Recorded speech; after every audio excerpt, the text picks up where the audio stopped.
Hi, everyone. This is Scarlett Johnson, and this is Unleashed, presented by Moms for Liberty. And I have a really exciting show today because I am here with Judge Jim Troupis.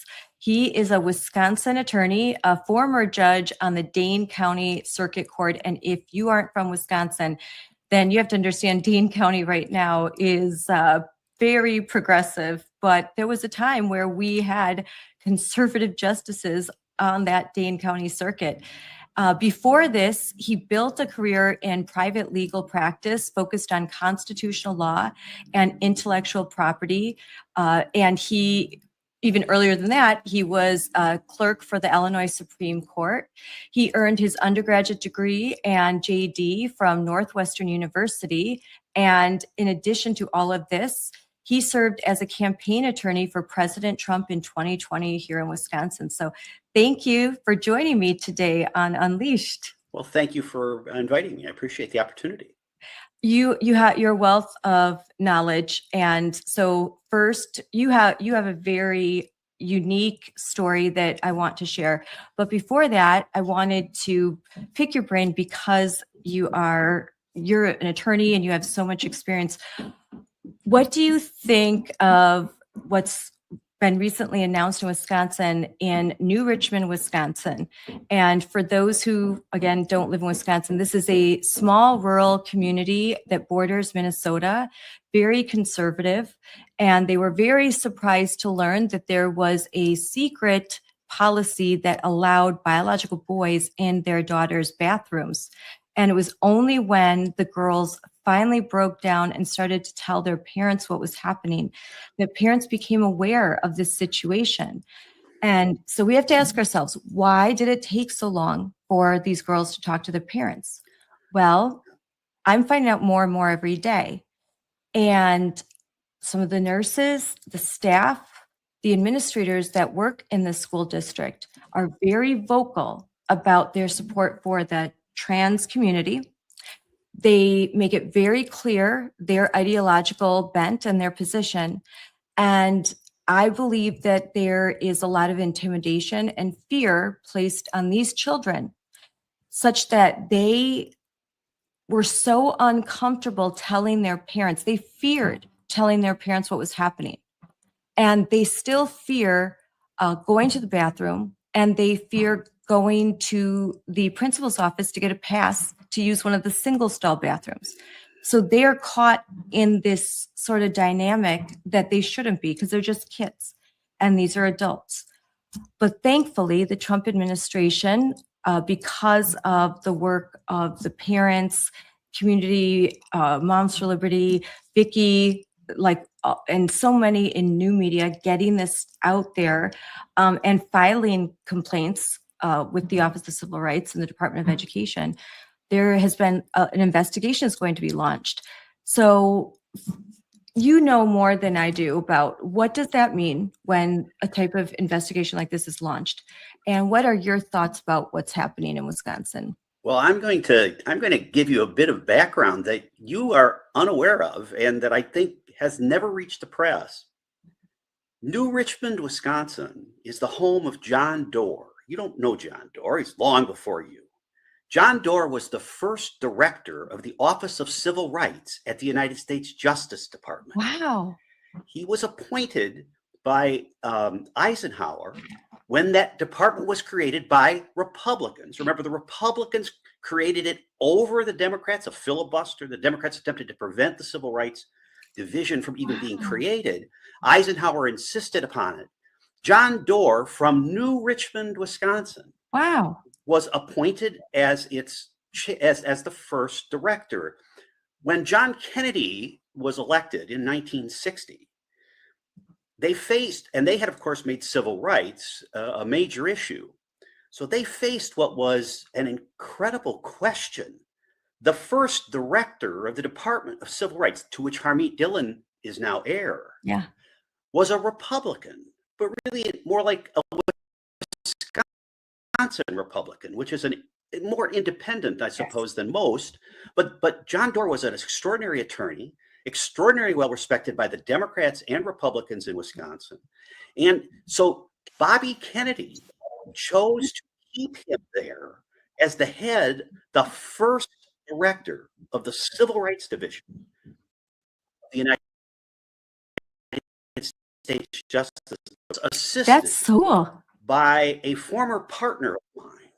So there's many stories about New Richmond, but one of them is there's a fellow named Arvid Sather, and one of the most interesting people on the planet.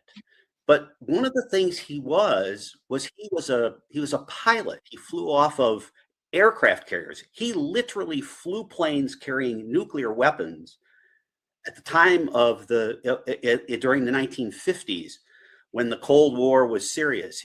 He was one of the bombers that would have gone into Russia, and he did many stories. But he flew on and off aircraft carriers. He was a Marine pilot. He was a Top Gun pilot. Mm-hmm. From New Richmond, Wisconsin. Went to George Washington Law School, and he caddied for John Doerr because he had been a golfer, and they had a golf club in New Richmond. And John Doerr, he called up John Doerr, and John Doerr gave him a job, and he spent the next 4 years in the South overseeing all those great civil rights victories.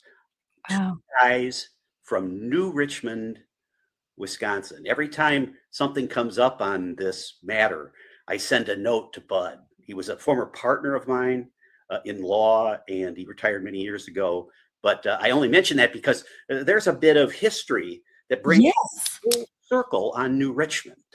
That's actually fascinating. I just drove to New Richmond, and quite a drive for me. It was 5 hours each way. I was a surrogate for President Trump in 2024, so we'd made several stops in the St. Croix area, and that and Madison are the fastest growing communities in Wisconsin, because a lot of Minnesota refugees are flooding, escaping the insanity that in Minnesota. In fact, the chapter chair of St. Croix County, Jolene, she was Minnesota. She was born in Wisconsin, moved to Minnesota. Her and her family escaped, and they moved to St. Croix County, and they live in Somerset so that her young daughter, her youngest, could attend public school somewhere where there weren't tampons in the boys' bathroom.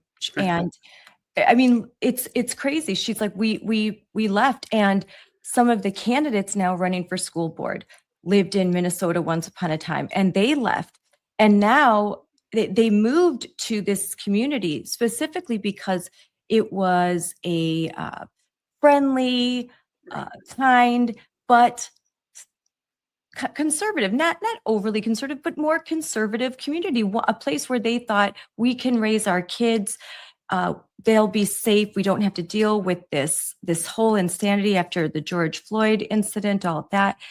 And so they are very vocal and very much up in arms because they do not want to see what happened in the Twin Cities in Minneapolis happen here in their small town, that they moved for refuge. And then there's a lot of residents that their grandparents, their great grandparents had farms. And they're like, my grandfather would be rolling over in his grave if he knew that this is happening in this town. Well, I think that's right. I mean, liberals, and particularly progressive liberals, tend to bring their politics with them. They too were escaping, right? They were escaping Minneapolis and St. Paul. My daughter lived up in the Uptown neighborhood and worked for Target for a long time. She now works for Walmart. And I was talking to somebody in Uptown yesterday, and he was lamenting that he needed to leave. Young guy, 30 years old. He says, I have to leave. All the neighborhood's boarded up. This was the nicest neighborhood. I remember walking my children and grandchildren there, and you wouldn't go there in daylight. And so these people leave, and they come to St. Croix County, or they come to New Richmond, and they bring these politics with them. We've seen the same phenomena in Madison. So in Madison, I live out in the country. I have for many years. Cross Plains, but that happens to be in Dane County. So as people have left Dane County, they've changed the rural areas of Madison, Cross Plains, town of Middleton, places like that, into the same kind of political abyss that they're doing up in New Richmond. I don't, and of course, to some degree, that's also occurred in Milwaukee. I mean, we used to talk about, I've been in politics and in the like for a long time. And I remember when it was quite secure, the counties in and around, the towns in and around Milwaukee were a secure Republican base that you could count on. You could count on being conservative, family oriented, and the like. Well, that's simply just not the case anymore. As you know, yes, it's still a majority, but it is certainly less than it once was. And you can see this infection. I think one of the real reasons this occurs is because the other side, they're politics full time, and when they come, they bring their politics with them, and they immediately understand, or they're committed to, changing the course of politics, kind of the way of this. Why in the world would someone join the school board in New Richmond, Wisconsin, and make as their priority boys and girls sports and boys and girls locker rooms? I mean, it speaks of insanity. Yeah. The school board president was a police officer in Minneapolis, and he's endorsed the radical Democrat running for Congress, or now Senate. She's in Congress. You're like, why would you come to Wisconsin and become president of a school board in New Richmond and espouse these ideas? And sometimes I can't help but think that it's sort of a plan I would say, like, kind of a plan where like minds join together.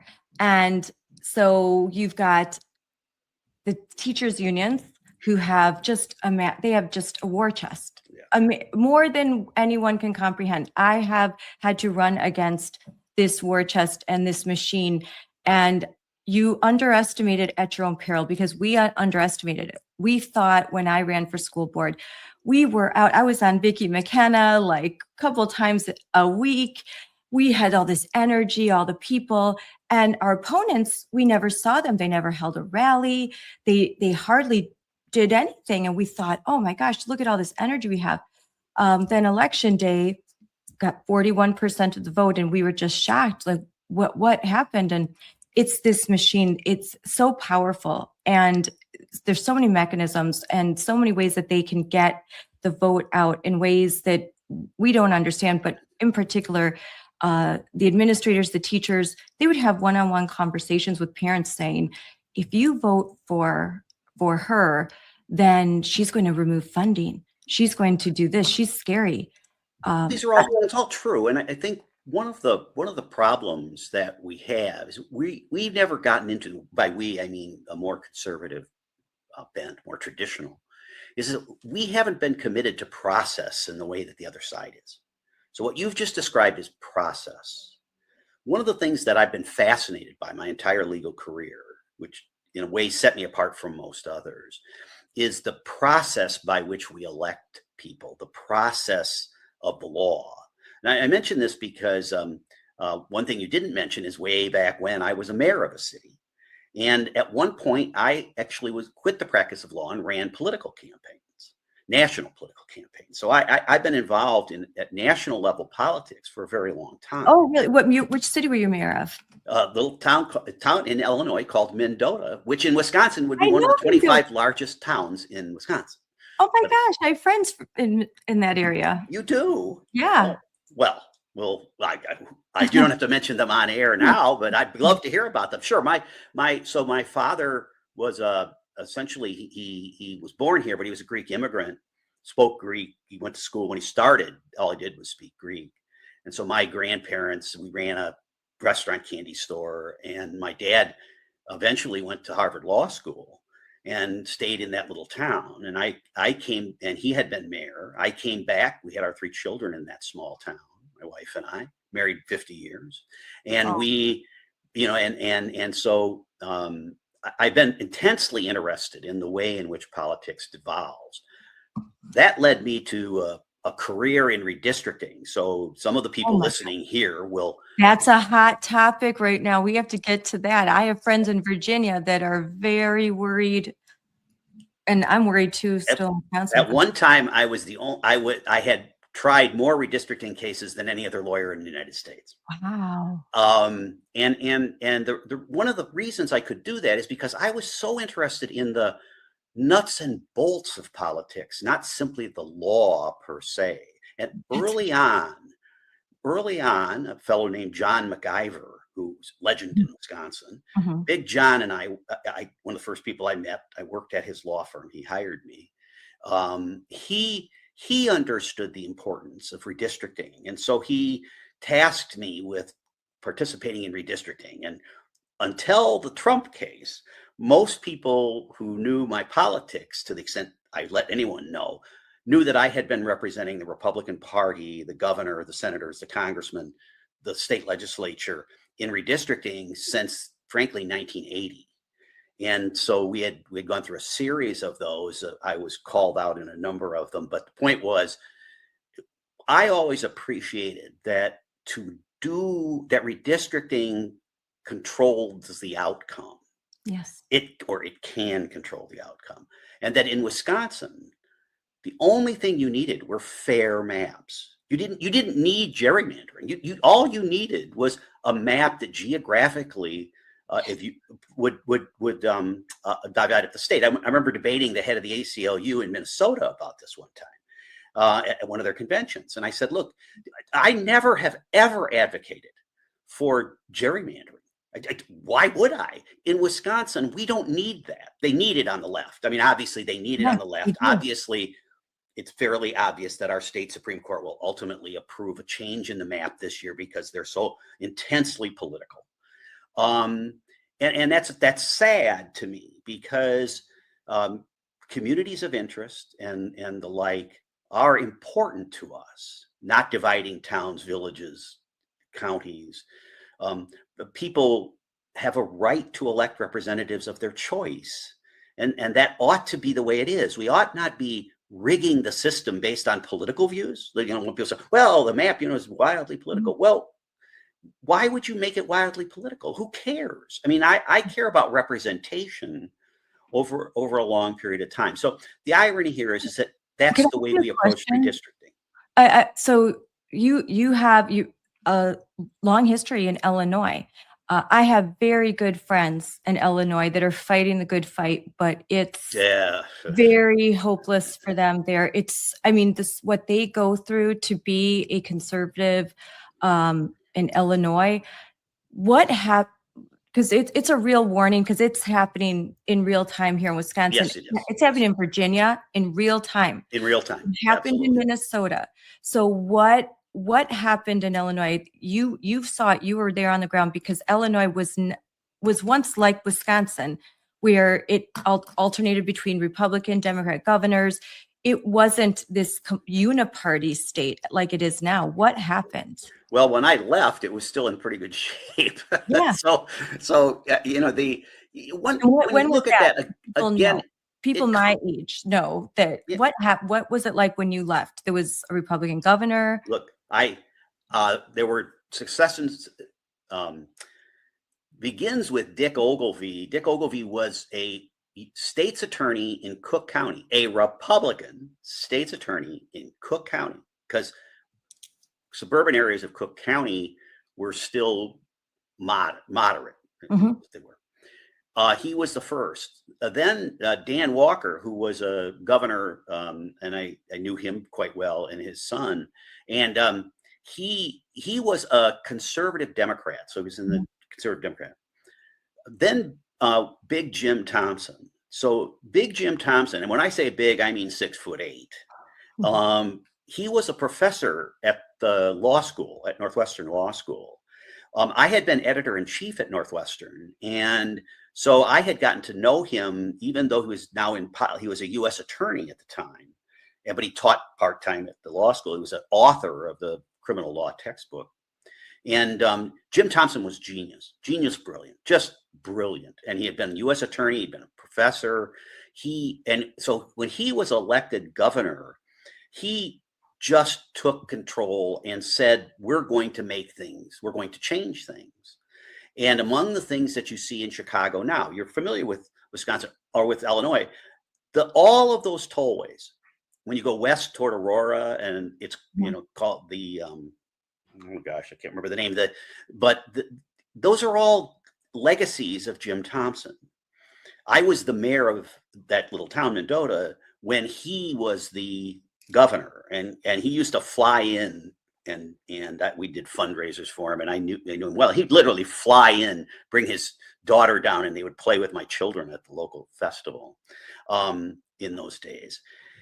He was as much like Trump, I suspect, as you could get, in this sense. He was unabashed in his views. He would tell you what his views are, and he didn't hide them.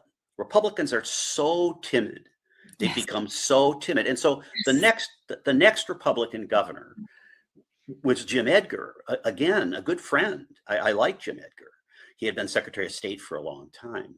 He went on, I think, to be president of SIU after he was governor. He was 2 terms governor again. This takes you well into the 1990s with Jim Edgar.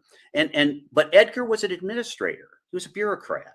And he took over from Thompson, but didn't change much. And so at a time when he should have been boldly out there, he wasn't. He just simply wasn't. And that because there was a Republican legislature and the Supreme Court wasn't out? So at a time where kind of like we would say Ron DeSantis, or in Iowa, Kim Reynolds, or Scott Walker, Wisconsin.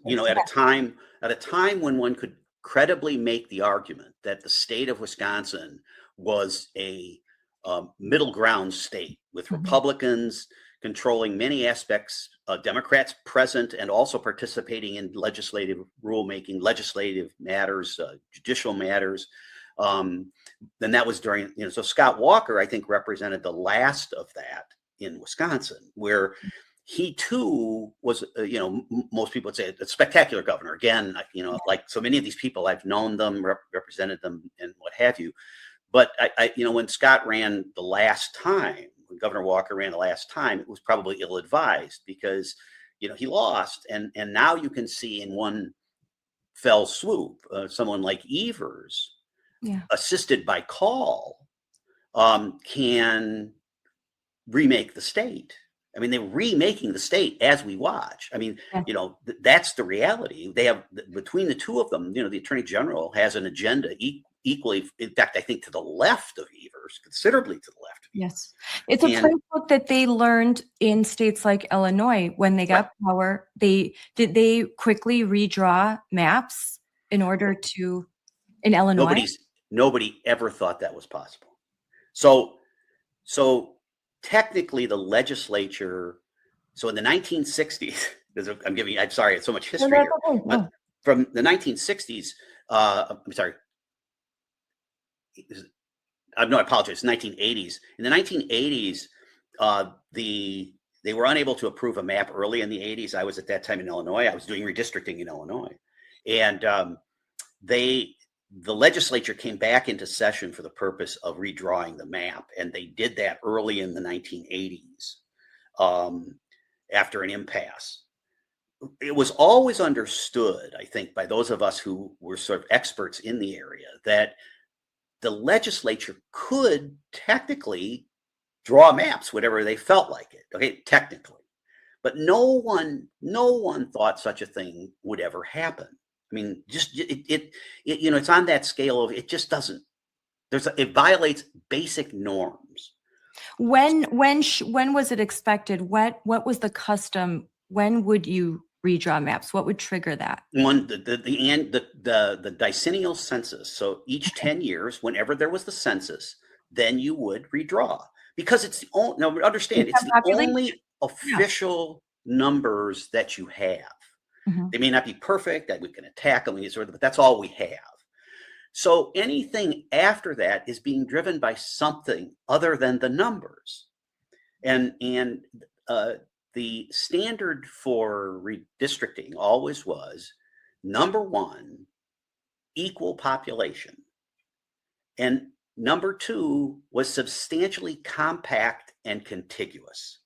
So you think about those things: population, compact, contiguous. And what does equal population mean legally? What would that? Well, in a congressional way, it means within 5 or 10 people, which is actually untrue. But that's in congressional. In state races, you can get about 5% difference between districts. So that's a 2.5% swing on each. There's some where they've gone as high as 10%, but that's been very, very rare. So it's 5% and absolute zero when it comes to congressional maps. So that's how you do it. And constitutionally, the standard compact, contiguous, and substantially equal to population is the constitutional standard.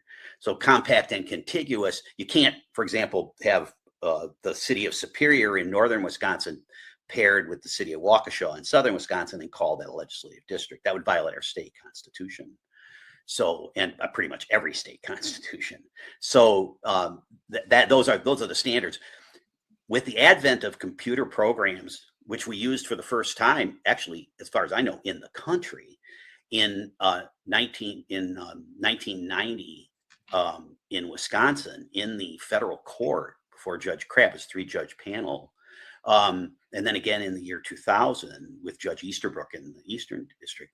But in both of those instances, we had computers for the first time to draw the districts. And of course, that made it possible to break it down to the block level when you did redistricting. So getting really into the weeds, but the point here is that you could really study the demographics. You could really study the politics. And so you could, by moving a couple of blocks, census blocks, change the characteristics of a congressional district or a state representative district. You have to have people who understand that. It's not a lawyer. Lawyers, I kept saying this, lawyers who claim expertise in this area are often like the worst. And they're the worst because they're brilliant lawyers, brilliant. I mean, A students, top of the class. That's not how you win redistricting. You win redistricting on a block-to-block fight, knowing exactly how, if I just move this or just move that, I can get the best map for my side, whatever my side is or whatever the objective is you're trying to achieve.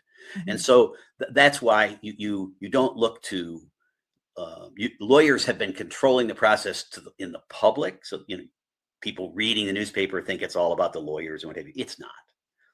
That's why the Democrats, who have now taken such a technological advantage over the Republicans, who study these things, like they stay up nights thinking about it. The way Republicans, at least in redistricting, we used to.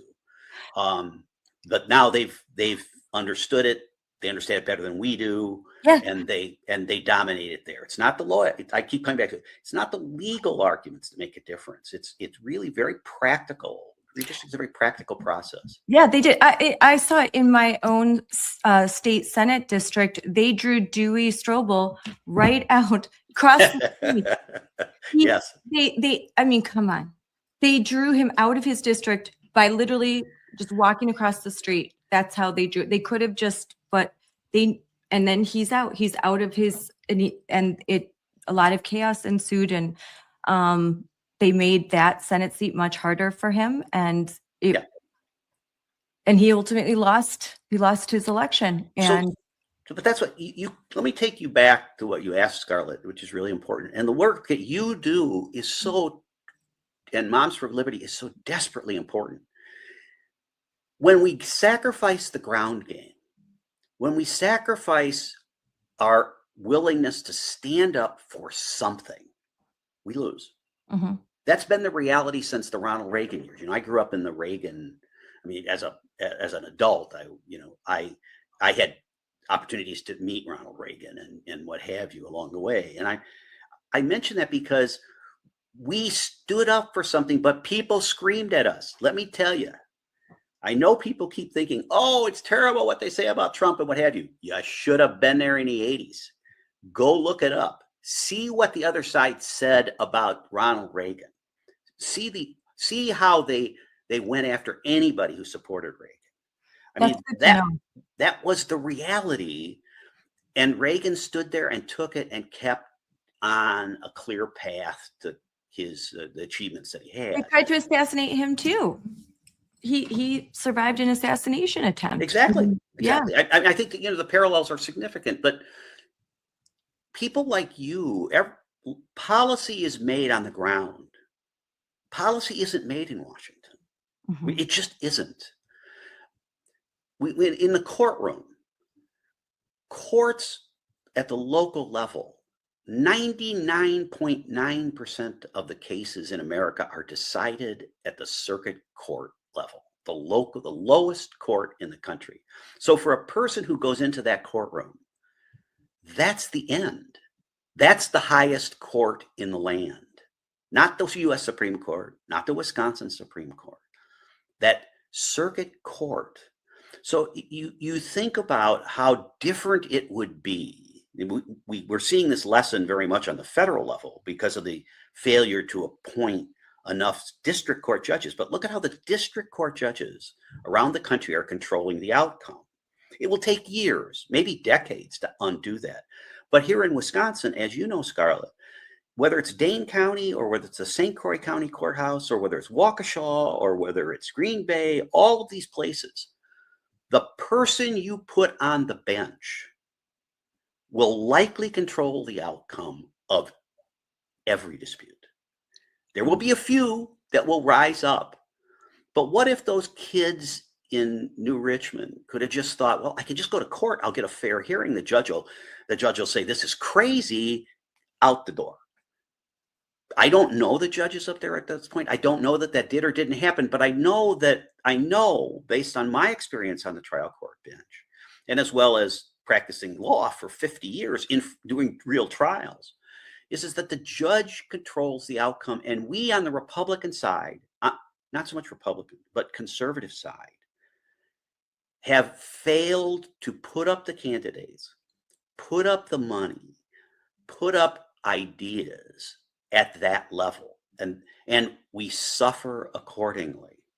Yeah. Again, so that's it so well. People know it so well, but it's hard to do. It's hard to get excited about that local circuit court judge, especially when they're nonpartisan races. There's too many people that don't, and I can see that. I don't want to be partisan, and it's partisan to express conservative views in their mind, and so they kind of want to walk this middle line, and drives me nuts.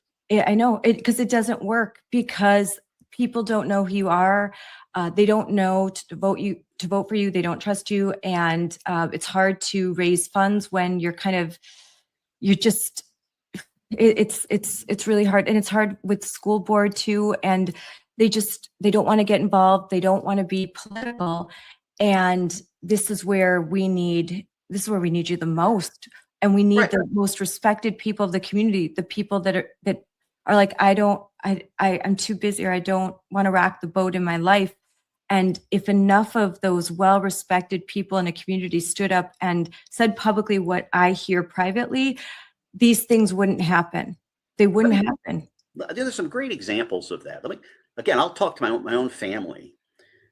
Back in Mendota, my papu, my grandfather, spoke English, but it was hard.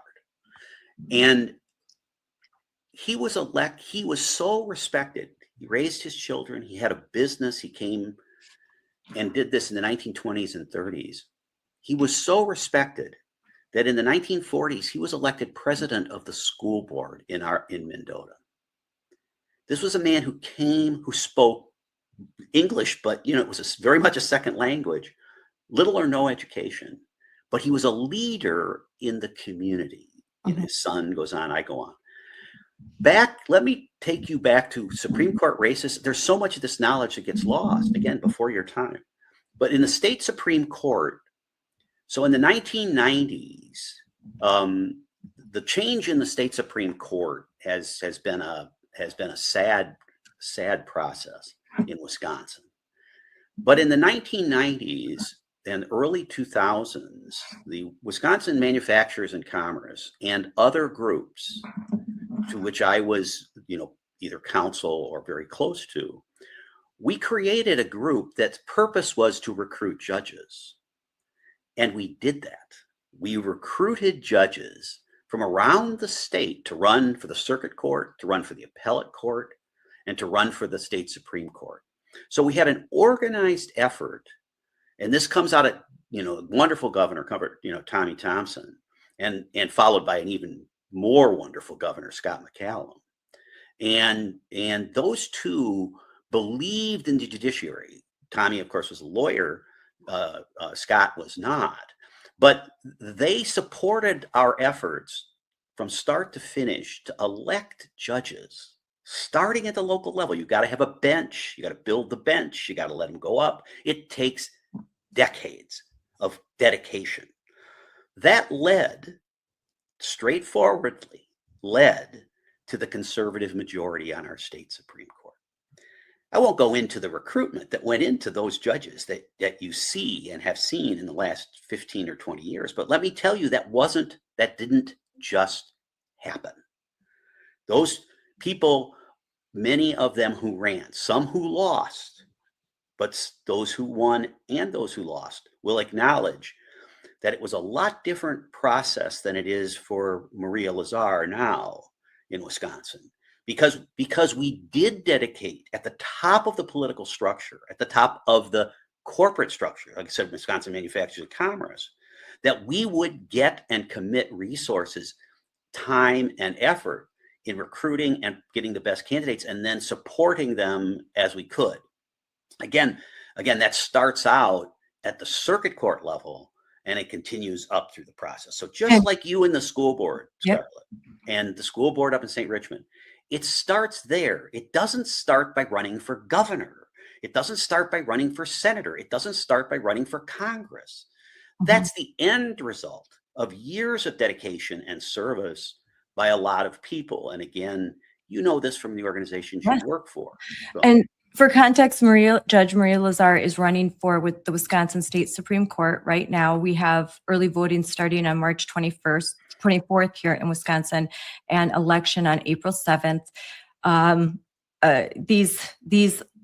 These nonpartisan elections for us in Wisconsin, and there's a few other states like us, they happen in these odd times. I think the reasoning before was to kind of separate them and make them, again, less partisan and not have them with the November elections. But now, boy, I wish these elections were held in November. It's ridiculous. Vicki and I have said for 20 years, change it. We control the legislature and the governor's office for a long time. Change it. And they didn't. It's just like our late primary. The late primary in August is ridiculous. Let me tell you why there's a late primary. To protect incumbents. It has no other purpose. And it lost us a United States Senate seat and lost us the governorship because there's not enough time to overcome. You just put that in the spring, like every place else, forget the incumbents, let's get it right. Yes. And then get these nonpartisan elections in November to be democratic. Let's be democratic. Let's treat this as a republic. More people will go to the polls. Yes. Don't we want more participation, not less? Yes. And yet here we are, stuck with these spring primaries when the big unions and the like can control it. Everyone knows what you just said. Everyone knows it. And nobody wanted to take it and change it. What did I say? Process determines outcome.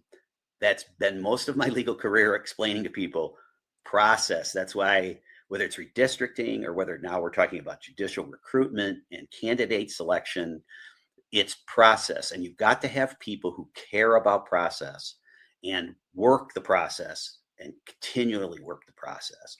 Judge, by the way, just to be the record, Judge Lazar is a wonderful, wonderful person. She is. I've known Judge Lazar. By the way, she was on the opposite side from me. I get a kick out of the people coming after her for, she was political or something at the Attorney General's office. What are you talking about? My experience with Judge Lazar was that she represented the parties against me. So, she both for me and against me over the years. She's a wonderful, wonderful candidate, an even more wonderful person. Yes, she is. And so I hope, only wish her the best. I wish her the best too. She is wonderful. And, there weren't many people raising their hands saying, I will run in Rebecca Bradley's seat. She was the judge, also a great judge, but because we've lost the last state Supreme Court races. I think it's safe for me to say that she does not have the resources that she needs, and that's a shame. She should have more resources so she could run a better campaign, and we can talk about it all day long, but that's just the way it is. There isn't the support, the infrastructure that's required to beat what she's running against. And how dare they say she's being political when they run candidates that are so political? It's so ridiculous. Now, this is where I'll get mad. I'll get very angry. And the conservatives cower to their rhetoric when they run candidates that are overtly political, unabashedly political, that they will have very early on, a year ago, their candidate was hobnobbing with far left organizations. They have no qualms. And then when a local paper or says, "Oh, she's political because she was seen with so and so," like, give me a break. You got to take that stuff and just let it slide right down. Like, you need to be you need to get to your base and the people that will vote for you any way that you can. Well, that is certainly true. I mean, I'm more of I come from an era. More. That's good. You should get excited. Everybody should be excited about it. And the problem when we select candidates that don't, then we don't give them the resources to win, is that's a lesson for everybody else, right? I mean, it was hard for Justice Rebecca Bradley, to decide to run again as an incumbent, precisely because she couldn't count on the resources, right? And so, as great a judge as she has been, truly great, truly absolutely amazing. I have so much respect for Rebecca. They're all just extraordinary. She couldn't count on the resources.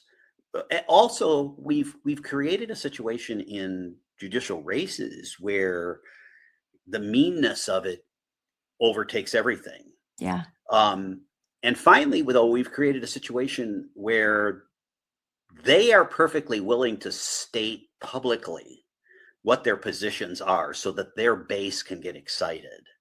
Candidates running on the conservative side have been less willing to do that. And if you're not willing to stand up and tell us, so how do you analyze the question of girls in boys and girls bathrooms? Or how do you analyze the question of redistricting? You don't have to tell me your opinion, but you do have to tell me what is the philosophy that you're going to bring here, not just I'm an independent. Well, that doesn't do me any good. I don't want to vote. You're an independent, and then you're going to side with the left, because that's been the history in this country. Everybody calls you nice things as long as you side with the left. Yeah. So I think that we have to be willing to understand that the public doesn't get judicial races at all. They just don't get it at all. Let me give you a really good example, again, from just a while back. Mike Gableman, when he was originally elected to the state Supreme Court, another great guy. Like Mike's been a friend of mine for a long, long time. But Mike, and when Mike ran, he went against a sitting judge, Justice Butler. And Justice Butler was a black man. He was a superb judge. I mean, I'm saying this I was the chairman of the Judicial Selection Commission for a long time. And, so we selected the judges for the governors, and the governors then would choose from a slate that we'd give them 3 judges, 3 candidates. And Judge Butler was one of those people I put on one of the slates. I mean, he was a wonderful person. But Justice Butler was a former public defender. He was squarely committed to rights of people who had been accused of committing crimes or criminals themselves above those of the victim. Now, he would probably dispute what I just said. I'm just saying, but let's just say he had a long public record to which he could be proud. He could be proud. Those were his principles. Gableman, Justice Gableman, later Justice Gableman, just went after him tooth and nail. I mean, it was brutal, and he was unafraid to say it. He's going to vote with a criminal. I'm going to vote for the citizen. But it was a truthful statement. Okay, what I said in the end of that race, when Justice Gableman won, was because the public really did understand who the 2 candidates were. And they voted accordingly. They call it negative campaigning, what have you. But, sure, it was negative in the sense of the use of that word, but it was accurate. It was accurate. So the public made a real choice in a hard election. Yeah. But Gableman did that. We have not, that's clearly not happening right now, right? You can't tell me, at least I don't hear it. Maybe I'm wrong. But I don't hear a distinction between these 2 candidates being shouted from the rooftops. I hear one candidate saying, I'm an independent. I'll vote properly with my heart and what have you. And I got the other candidate saying, boys and girls bathroom, yes. Redistricting, yes. Mm-hmm. We're going to overturn Act 10, yes. Everything they can send is to send that message. She got the Chief Justice out there this last week saying, essentially, because she didn't want to say it, that, we're going to overturn Act 10, basically saying she's going to join us in that decision, Chris Taylor. But the point I'm making here is it's not simple. These are hard issues. It begins by recruiting good candidates, but that's the beginning. If we do not provide the resources, we're going to lose. Judge Lazar can win. She can win still. But I think she's got to be much more committed, and she's got to draw those distinctions in a clearer way. And people have got to pony up the resources for her. I mean, that's just the reality. And it's so frustrating. And I can sort of hear it in the tone of her voice. It's so frustrating to not have the resources. You've got a good message. She's a spectacular person, a very, very good judge. She would be a great justice. So we just need to get the resources there. But again, long-term, Scarlett, for you and for the organization, Moms for Liberty, why we've been so proud of the work you've done is precisely because you're on the ground doing it. Mm-hmm. You're not like, I'll sit back here and, do nothing. No, you're running a podcast. You're on the phone with your national leadership. You're pushing. You're out there with Trump. That's what makes a difference. Yeah. And out there and getting from the boots on the ground, the information and doing something about it. And that's what happened in New Richmond. Circling back really quickly. So what in Illinois, what came first? Did they start redrawing maps and to kind of help pad, or did they happen naturally? How did this transformation of Illinois finally come to fruition? Gutless Republican leadership. Yeah. Gutless Republican leadership. I mean, that there's, to me, there's not a second place. There's always been a tendency in Republican politics to turn rhino, right? Republican name only. Because the press always has been so far to the left. And so once you started getting leading candidates, in this case, candidates with money, not organizations, but with money, as they did in Illinois. There were a series of personally well-financed. I mean, actually, Rauner, gets elected as a Republican, didn't act like one. But the point is that once you lost the kind of hard-nosed leadership on issues, you lost.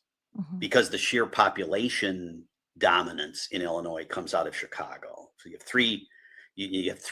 have three constituencies in Chicago, almost like Wisconsin, a little bit different, but you have Chicago, you have the suburbs, and you have downstate.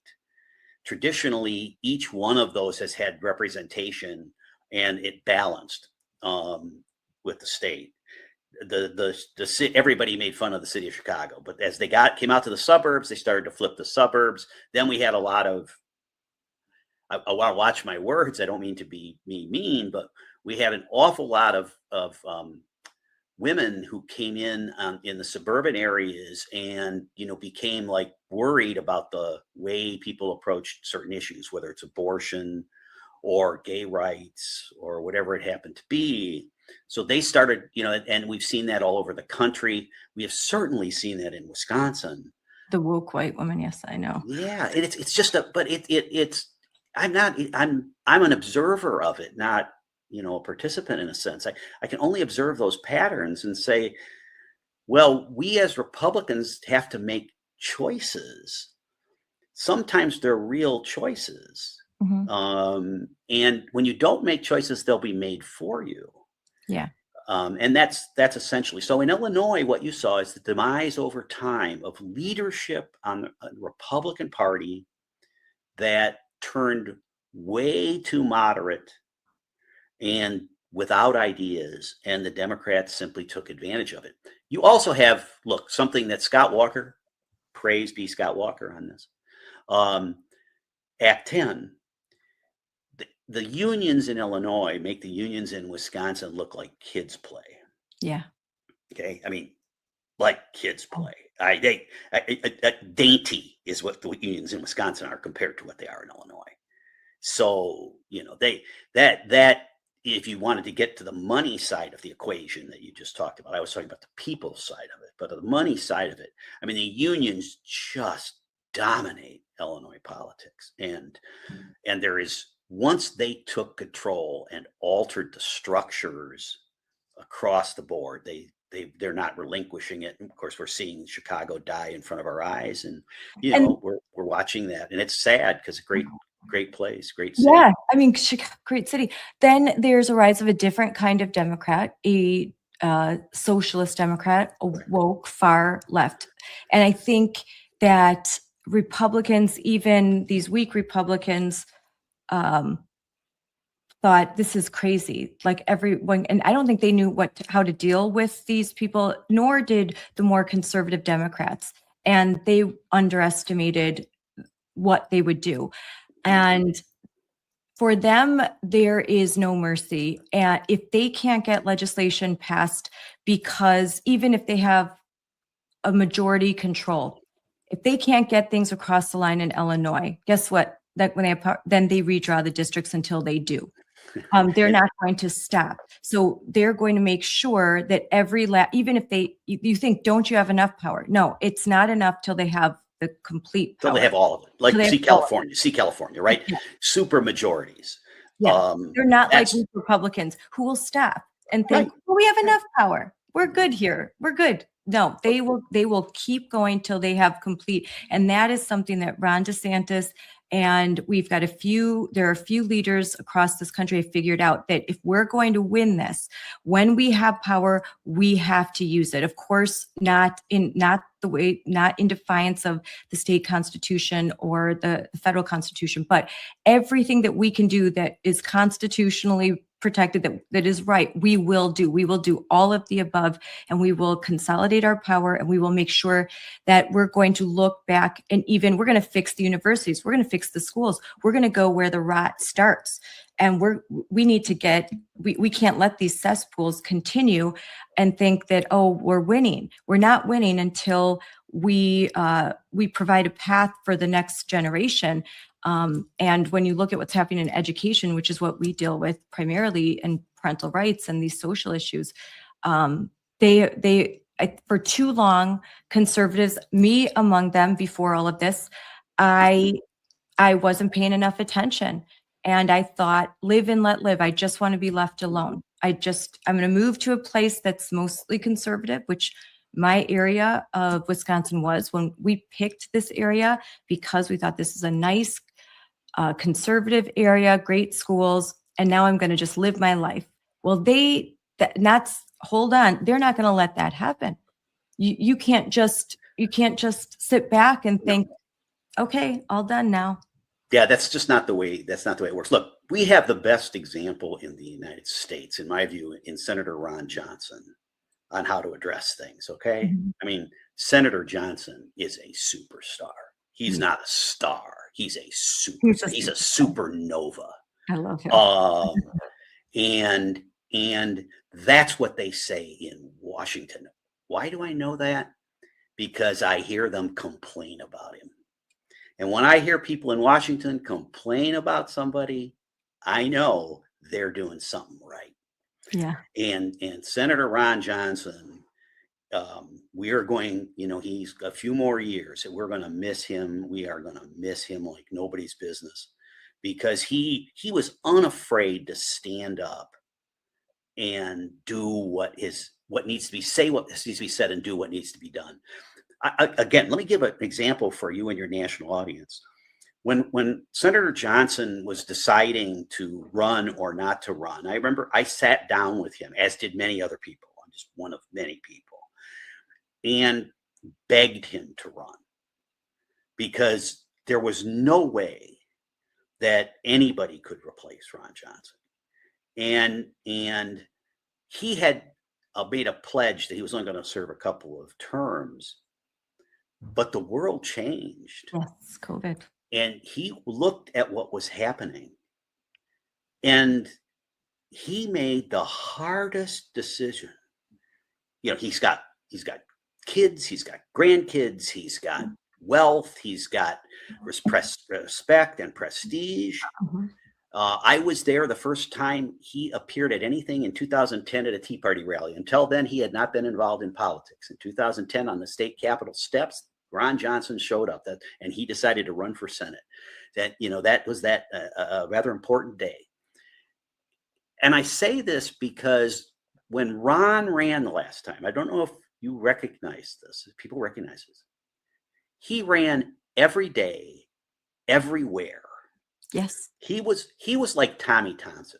Yeah. So when Tommy ran, no one at a bowling alley was safe from Tommy Thompson. Boy, he's there shaking your hand. If he's in your town, he's coming to the bowling alley and he's going to do it. Ron Johnson did the same thing. Worked around the clock.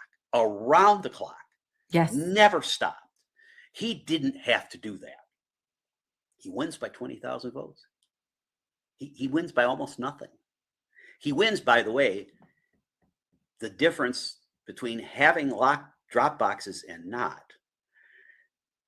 I represented the senator in the state Supreme Court in 2022, and as an amicus, a friend of the court.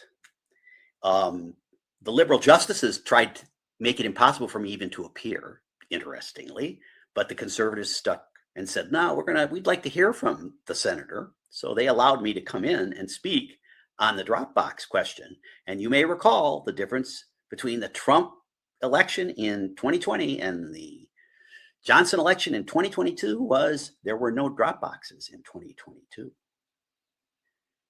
So you think about, and that was the 20,000 difference. Yeah. So these things are made at the absolute, if Senator Johnson doesn't go everywhere in the state, if he doesn't make it clear that he's committed in every possible way, if he minces his words on any of the topics we've been talking about this morning, and if we don't have a legal strategy that works, and we don't have judges willing to, come out correctly, we lose. So there are many, many legs to this stool that have to be done. And it begins and ends with hard work on the ground. That is still the case. It's never going to change.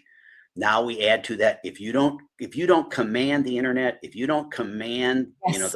the Facebooks of the world, all those things, if you don't command that, you lose. It's just that Oh, simple. You don't have to. I'm You so don't have glad to you like it. understand that, because so few, even now, it's shocking to me that candidates don't understand that you have to run Facebook ads, YouTube ads. You've got to be the digital ads. You've Got to be got. on X. Got to be on Twitter. Got to be. And I mean, Tom Tiffany, from what so far I see, he understands that. Like he's got a very robust social media. Good. And he's always reposting Moms for Liberty, and he is from the 7th district, which New Richmond is a part of. And he even sent he was in session in Congress, but he sent one of his staffers to come speak at the school board meeting on his behalf with a message. And so he's been unequivocal, and I would encourage that he continue to just pound these issues, because these issues get people who might be they might kind of be sick of politics, or they may be disgruntled with the Republican Party. But when you bring it home, like, you need to vote for me because I am going to go and I will support a congressional action on Title IX, that we are going to reaffirm the definition of Title IX. We are going to do very specific things, and I'm going to follow through.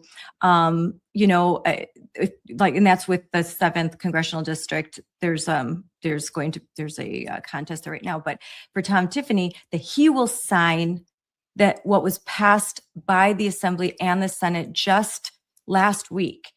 Very common sense bills, a series of very common sense bills in education, affirming parental rights, improving educational outcomes, protecting girls' sports at the K-12 and collegiate level. And Evers vetoing all of them, some of them not political at all, but because Evers is owned by the teachers' unions, he can't do anything but what he is told to do. So he cannot make sound decisions for families in Wisconsin. And so if he keeps pounding that message, I think he has a high chance of success. We just have to see who the Democrat candidate's going to be as well. Well, it'll be a left-wing nutcase. We know that from the field.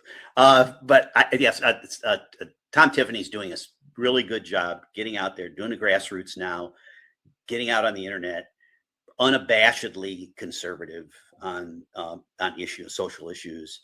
I'm one of the people who thinks social issues truly matter. They've mattered since the Ronald Reagan period, and Republicans lose when we lose those issues. We lose when we lose those issues. And I suggest that he follow what you say, Ron Johnson. Like, he's everywhere. As I said, shouldn't be a bowler in the state who's not afraid he's going to have to shake his hand. A state fair, a county fair, everything. Well, it's hard work. I think people don't. It's so hard. I've been around, again,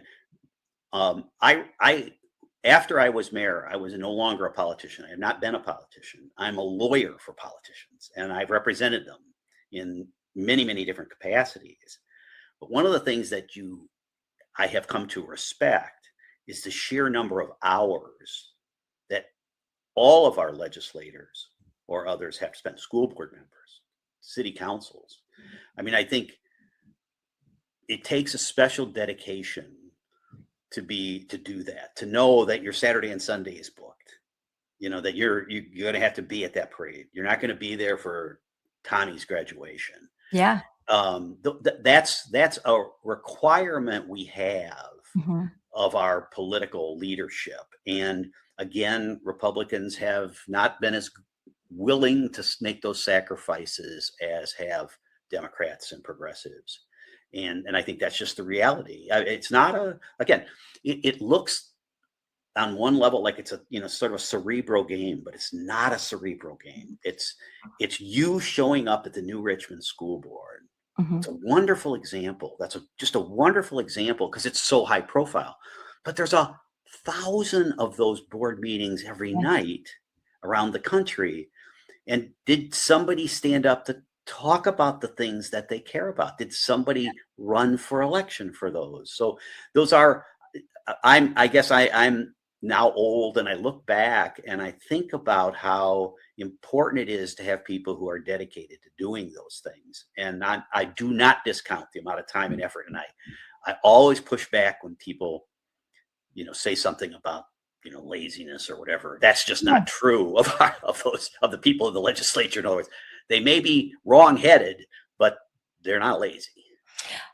You know what? And there's a lot of people my age and younger that complain a lot. And what I would say is you need to show up and support your state assembly and state senators. Come speak, like take the day off and come speak to legislation that's important.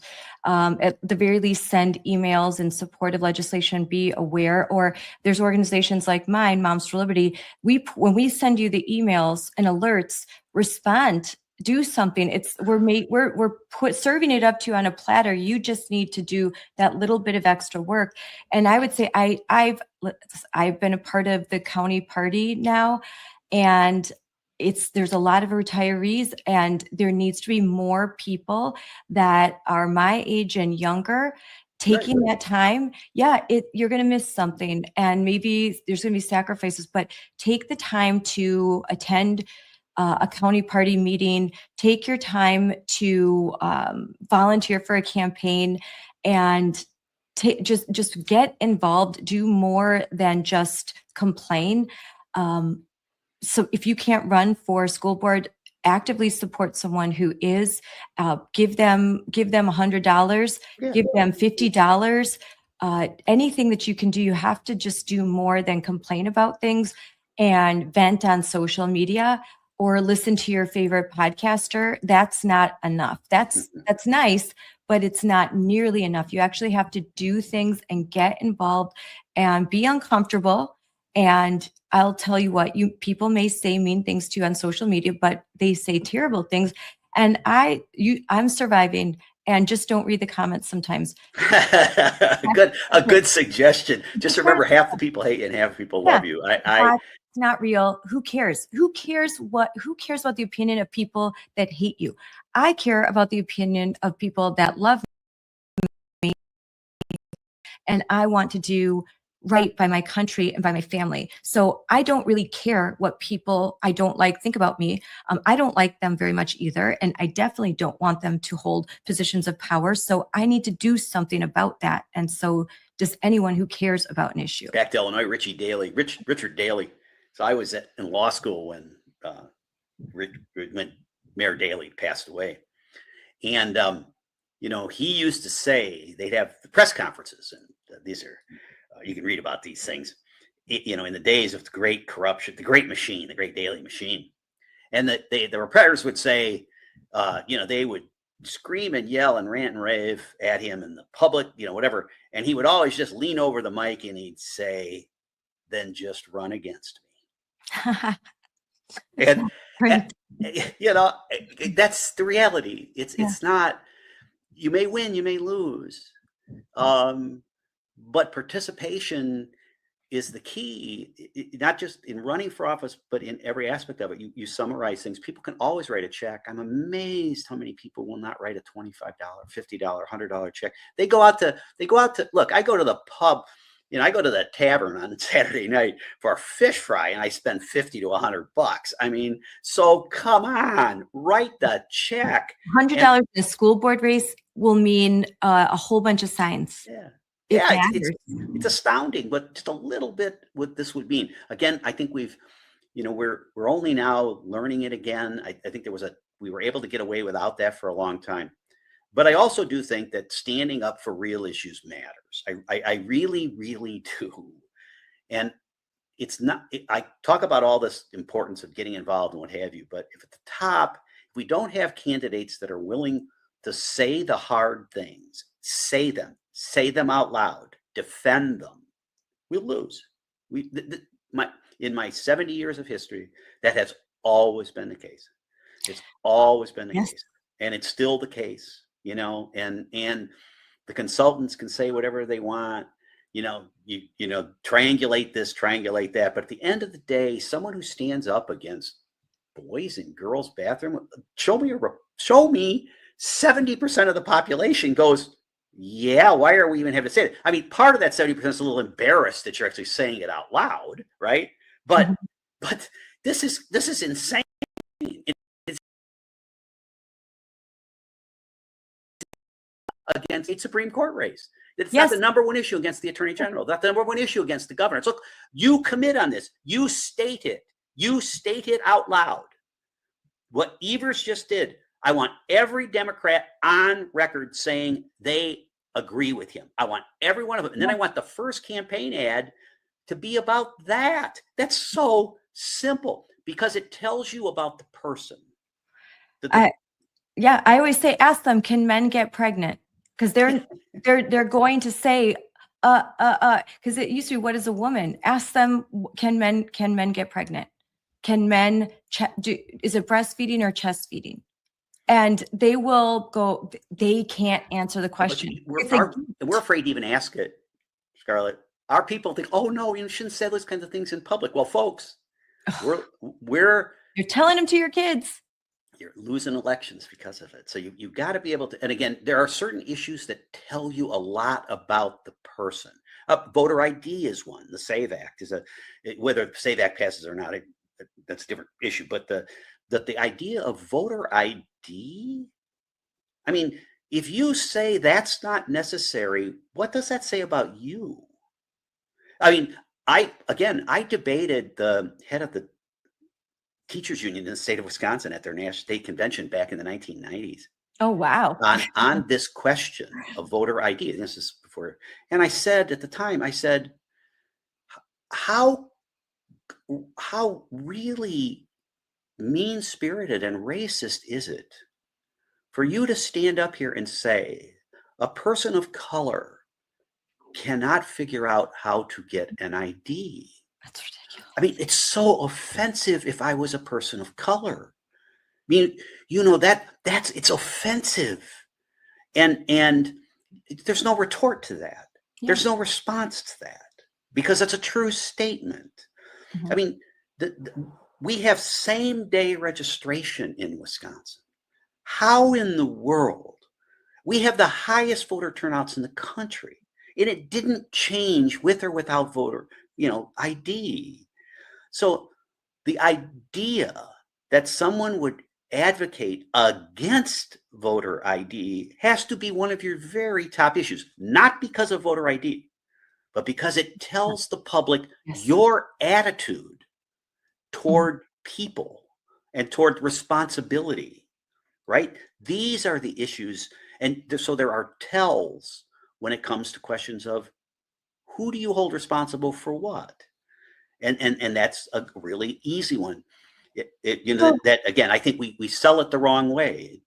Candidly, I don't think it's about voter fraud. I think it's about responsibility. Yes, it's about responsibility. And the Mirabelli case that the Supreme Court just released an opinion on, they issued a permanent injunction against the Department of Education in California because they were they had a policy mandating.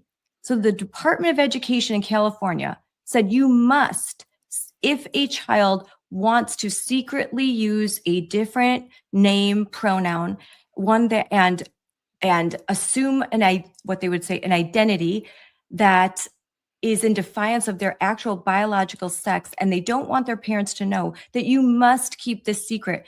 They kept separate medical records. So they were in violation of FERPA. They would give parents one set of medical records and hold another set. And the Supreme Court said this is so egregious. First of all, Mahmoud v. Taylor just reaffirmed what we already know, that parents have the right and responsibility to direct the care and upbringing of children. So California was already in defiance of that, but they're like, no, this is even worse.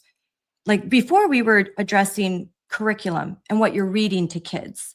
Now you are actively putting kids into secret gender closets and letting them change their clothes at school. All of these things, like, no, absolutely not. Permanent injunction. And what does the department, the state, they say, we're going to keep fighting. We're going to keep fighting this. Like, right, that's the Attorney General. So, these are the lovers of democracy. These are the people that claim to love the Constitution and rule of law, except for when it's in defiance of one of their ideological precepts. Then they're like, it's not worth the paper it's written on. That's why do not fall for this rhetoric that they throw this on conservatives, like, oh, you're against the rule of law. You like, they claim to be lovers of the constitutions. It's totally not true. And look at their actions. We stand for the Constitution, and they are consistently undermining it and would love to just get rid of it altogether if they had the chance to do it. Well, I think, you're touching upon the kinds of topics that we would ask those in politics to talk about. And is it uncomfortable? Yes. Yes. Is it uncomfortable to stand up in front of the school board? When you started this show, you talked about the people standing in front of the school board in New Richmond, Wisconsin. That's really hard to do. Mm-hmm. And they're really afraid. That's the truth. They are afraid. They're afraid for good reason, because people will come after them. And that's the place we are right now. And if we don't have enough people who will do that, who will stand up for that, and we don't have people who call out the other side for that and pin elections on these issues, then we're the lesser for it. And that's the reality of what we face. So it looks like you and I, Scarlett, we've gone off to in a wonderful discussion of these issues. You see, now you know why Vicki and I get along so well, because you should hear us out on my boat when she's out there with her husband Roger, and we're having a nice time and having these discussions. And it's always so pleasant to talk to someone like yourself who really thinks through these issues and wants to do the right thing. It really has been really a pleasure to talk. Yes, it's been a pleasure talking to you. I have one last. You understand the process better than anyone, and I would like to explain when the Office of Civil Rights initiates an investigation. What does that mean? What does that entail? That's a really great question. What it means is that they will dedicate resources. So a commitment from the department means that there are now is a commitment of resources. And by resources, I mean people. There'll be assigned lawyers within the Civil Rights Division. I do not know whether they'll be in the Civil Rights Criminal Division or Civil Division. She oversees both, Harmeet.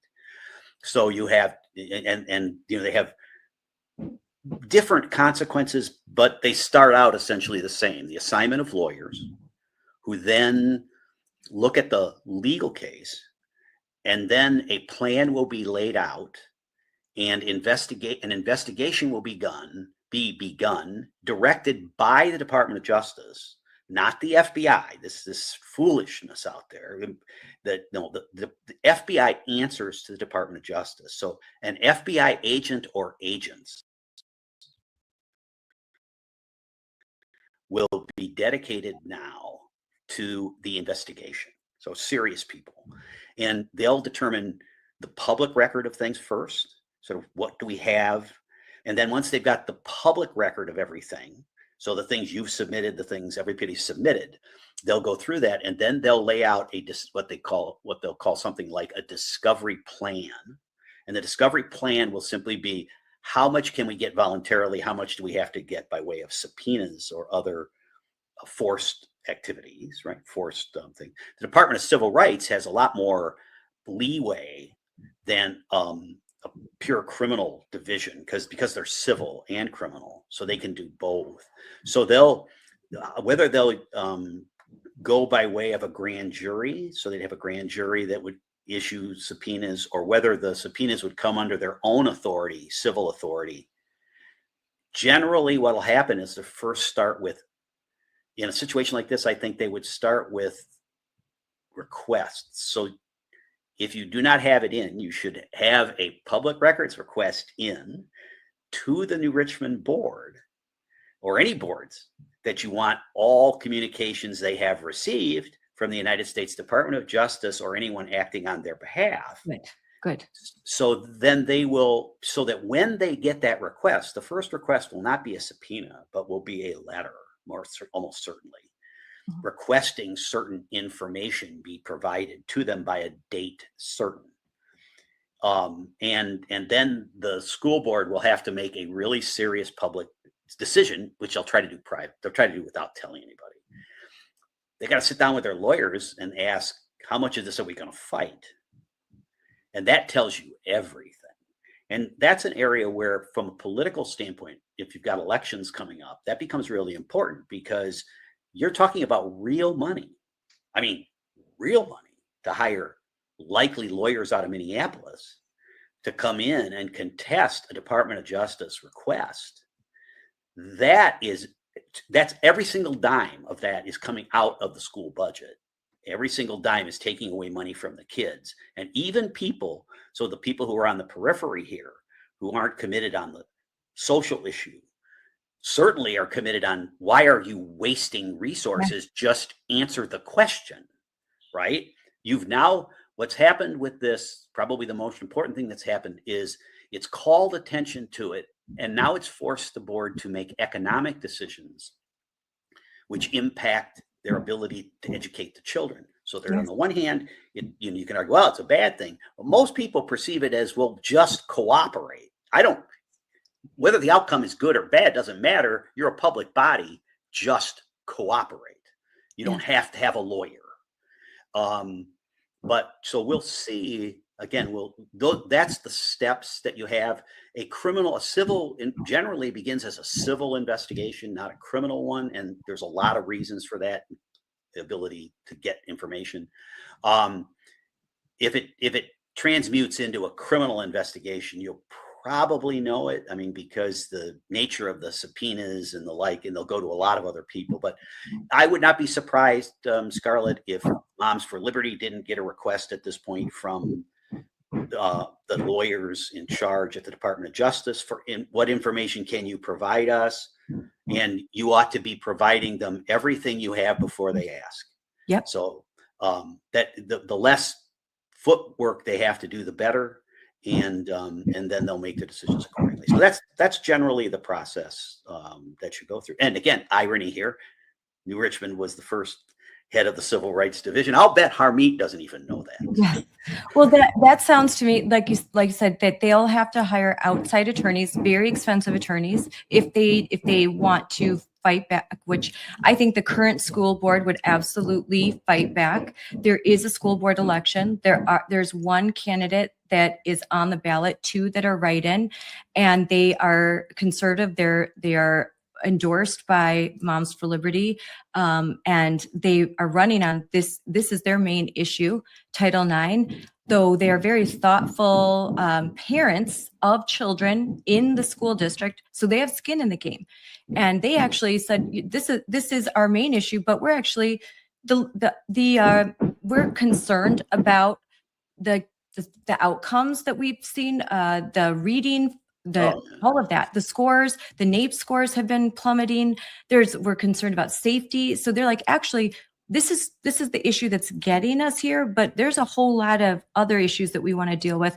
So if they were to win, which hopefully they will, then they would cooperate, and they wouldn't hire a lawyer, and this would go away quietly, and probably because they would change the policy. Yeah, the Wisconsin Institute for Law and Liberty created a policy that would keep sex separated spaces and respect the child that is mistaken. He's a boy who thinks he's a girl, but that would afford the girls their sex separated spaces, put that into policy, and then they would be in compliance with federal law, and this could go away. Or the current school board will drag this out, and this could be hundreds of thousands of dollars. And a lot of headache. That's the reality, and you can never get it back. I mean, public officials are gleefully spend money to go after their political opponents because they never have to pay it back. It never costs them anything. Your money. It's taxpayer money. Exactly. They don't. They just don't care. And so I think that's just a hint. People care about money more than anything else. And if you're all of a sudden saying, "Look, this means that the school district's going to run out of money," or "Why are we spending this money? What do you have to hide?" Those are pretty powerful issues to the people in the middle who aren't committed one way or the other. And that would be my suggestion. But again, the other thing that someone reminded me of today on a different matter, that one of the problems with the Donald Trump administration and what's happening to them is that once they're gone, these things all end again. I mean, we found that out with Joe Biden. The Democrats control the Department of Justice. I mean, 90+% of the lawyers there are committed left-wing nutcase attorneys. Okay, I mean, they are unrecognizably to the left. They are so far to the left, and they are all still there. So turning that ship, the Department of Justice ship, the Titanic, takes a lot of time and effort. And Harmeet and Pam Bondi and others are doing the best they can, but they are fighting a battle, and it will not be over when Donald Trump's term ends. It will be ongoing at that point. Yes. These things last a long time, so it's really important not to lose sight of the fact you've got to keep winning. As you said, folks, Donald Trump's winning was just a start. I mean, that was just a start. It's a marathon, not a sprint. Yes, and you know, that's the reality of making policy. It's disappointing sometimes, but it's the way it happens. So especially at the Department of Justice and the stuff that they're going to have, New Richmond could find itself on the other side of action for 10 years, but not if the department, not if a new president is elected. All these things will change again. So let's, I'm just hopeful that, again, you maintain the level of intensity for a very long period of time. And I know that I've seen ads that Harmeet has put up that they are actively hiring, and they're looking, for. They need more lawyers. They need more lawyers. They are desperate for conservative lawyers to go to Washington, like John Doerr did. Yes, and it's no great, but by the way, he was the head of the Watergate Committee. That's why people know him. He was the head of the Watergate Committee that impeached Nixon. So he was the chief counsel. He asked all the questions. So I didn't know anything about him, but I watched all those hearings back in the 70s, and it was in fact John Doerr, because everybody trusted him. Again, both sides, Republicans and Democrats. What an interesting day that is. Those are the past. That's the past now. Well, one thing that at Moms for Liberty, we care deeply about the next generation, our children, and we have to invest in them in every way and protect them. And I think that those who have foundations and their donors should really think about, how can we have more lawyers, conservative, sensible lawyers? What can we do to encourage that? How can we help be a part of the change of K through 12 education, school choice, charter schools, any and all of the above, investing in scholarships to the more conservative or more at least independent universities. And I know that these are they're trying to be built, and we've just got to. This is such a generational project. We're building a city we will not enter. Like Moses, I know this. I am working towards something that I may never see, but it has to start with me so that this work can continue, because they marched through the institutions. They had a very long plan, and Vicki talks about this all the time. You can read it. Just read some of it from the 60s and 70s. They had a plan. We need to have the same. We need to have a blueprint and a plan, and it can't be an ROI of next week or next year. It has to be something we have to be, we're building something, we're planting seeds, and we have to know that and just keep going. That's right. And again, remember that, and remember that you need leaders to do that, and you need plenty of people on the inside and outside, all willing to commit to these kinds of principles. One of the things, again, in my lifetime, I've seen the Republican Party, when it was indistinguishable from the Democrats. Today, that's not really the case. You should be able to distinguish, and you should unabashedly want that distinguished nature and one is one and one is the other, Mhm. so that people make real choices. I respect their choices.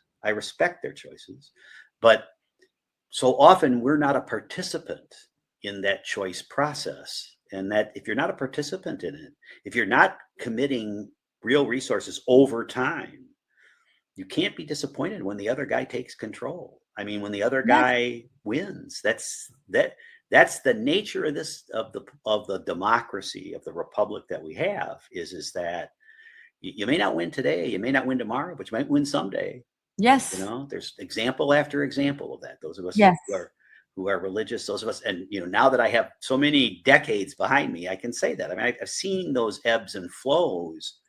I do genuinely fear that when you have such a dominant character as Donald Trump, that you forget that he's just the beginning. Mhm. He's not the end of anything.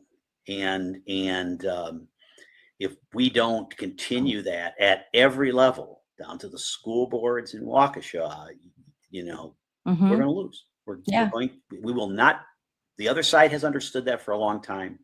We need to understand it, and we need to dedicate ourselves and our resources to it. So that's again, you're so well known for doing that, Scarlett. I mean, Mhm. it's an honor to look at someone who's done all that you've done, and you've been able to see some of the results. So Yes. it's really good. Well, thank you for all that you've done. Now the noise is getting a little louder, so it's good time to head out. There's some construction going on. Construction going on over there. Yeah, That's okay. yes, It's real life. Yeah, It's that's real real life. But thank you so much for coming on, and I can't wait to have you on. And we didn't even get to like a lot of other topics, so Oh yeah. I definitely hope that in a couple weeks you would come back on and we could talk more about lawfare. Because both of us have been a victim of lawfare, and that's a very real problem. And you never know. Like right now, of course, you're currently going through a whole process that I would like to discuss Sure. and devote time to it. But I think there's a little bit of a lull because of Trump as a president, but just make no mistake, when the opportunity strikes, lawfare will continue to be a tool of the left. Susan Rice just told us that. She told us that last week. She said, we're going after everybody who was on Trump's side when we come back. She said it out loud. Absolutely said it out loud. For our side not to understand that, you can shorthand, you can go to judgetroupis.com and you can read all about my travails, which are very much ongoing. We're waiting on a decision from the state Supreme Court this week on some of the issues. And so I mentioned that judgetroupis.com. It's a great website. I am not the originator of it. Friends of mine are, and everything about the case that we're going to talk about in the future that I'm going through, everything is there, and we hide nothing. So you can see it, read it, and know about. It's also dedicated to national law for and so you can see many of the things going on there. I'll make sure I put that in the comments, and we'll devote a whole episode. We're going to devote a whole time to talking about what's happening, because it's so shocking and egregious. I didn't know that much about it. And just, I think 2 months ago, I listened to you talking to Vicki, and she's always spoken so highly about you. And when I heard, I was like, I can't believe it. I can't believe it shocked me. And having gone through my own legal battle, which was small in comparison, but my husband and I both really understood how for me, how scary it was. Nothing small if you're in the middle of it, nothing at all. Nothing. I say that all the time. I, again, defended people all the time that came into my office, and, people do not understand when the power of government or whatever comes after you, what that means. It is, the other side always has limitless resources, and they impugn your integrity. They impugn who you are, and the risks are real. So people don't get the importance of that. We'll talk about that another time. Yes, we will. Guys, would not discount anything that you've gone through in any way, please. Well, thank you for coming on. I'm so glad. This was a great conversation, and I think it will, I think a lot of folks will find it enlightening, especially in New Richmond. So thank you very much, Judge Troupis. Thank you, Scarlett. I appreciate the opportunity to come on. Have a good day. That was an enlightening conversation with Judge Troupis. We said off air, this conversation went in directions that we weren't even planning, which is really cool.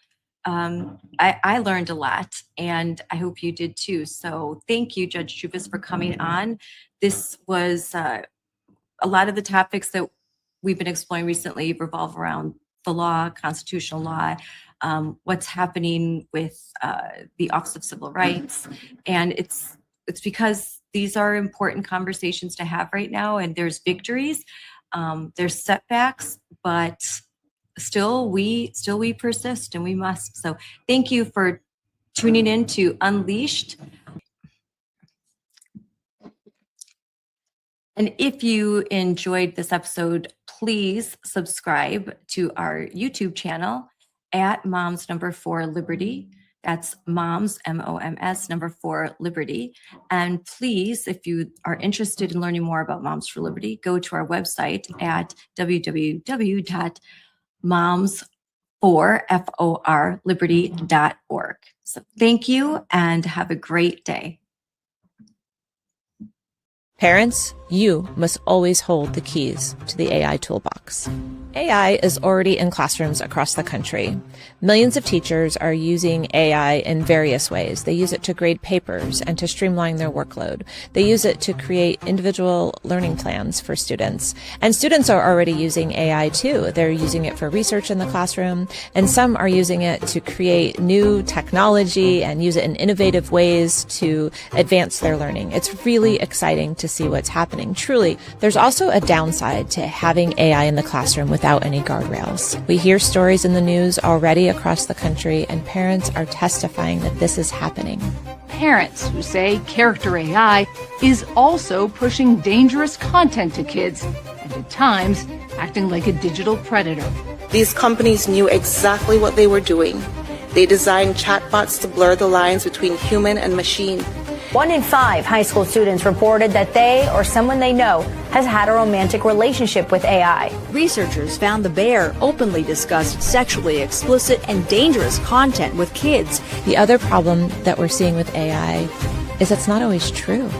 Sometimes AI can tell you what you want to hear, not necessarily what is true. It's not helpful when students just use it to directly cheat. Parents have to understand the algorithms that are basically set up to direct our children to look at certain things, feel certain things, and believe certain things. That's the role of a parent, not an algorithm. We are living in a moment of wonder, and it is our responsibility to prepare children in America.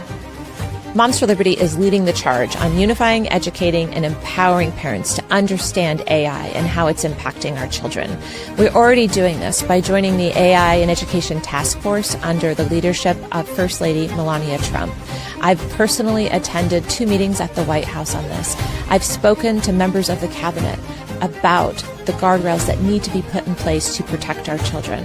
Because we understand the importance of empowering you to protect all children, we've created model policy that you can download and take directly to your school board and ask them to adopt.